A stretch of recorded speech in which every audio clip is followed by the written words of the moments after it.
Hello, my name is Ron Rabideau. This is Rare Find Nursery. Today I'm going to demonstrate how to properly plant a rhododendron. Most of the rhododendrons you will buy were grown in a pot. It's usually very easy to remove the plant from the pot. That's your first step. If it's difficult, just tap around the edges and it should come right off. After you take the plant out of the container, you want to take a look at the roots. They're often matted. If you were to plant this in the ground without working on the roots, the plant could easily die. The next step, and probably the most important step, is to properly prepare the roots before planting. With an ordinary kitchen knife, I'm going to make a couple of cuts through the roots of this plant.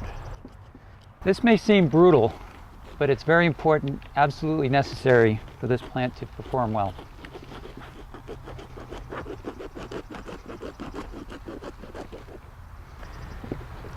The next step is to take a hand cultivator and remove the matted roots.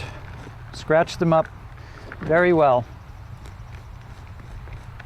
on the bottom and also on the sides.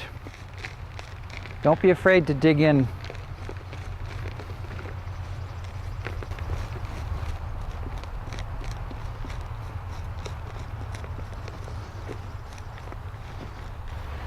The roots should look like this when you're finished.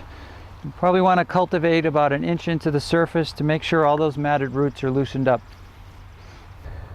I've chosen an area with well-drained soil that gets partial sun and partial shade. Now I'm going to dig the hole. I've prepared a hole at least twice the width of the root ball. Finished grade of the top of the root ball should be an inch or two higher than the surrounding area.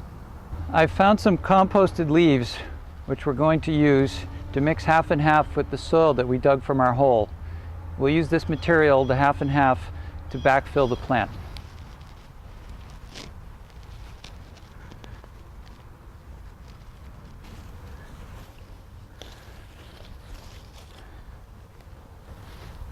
You'll see I made a circular dam around the hole.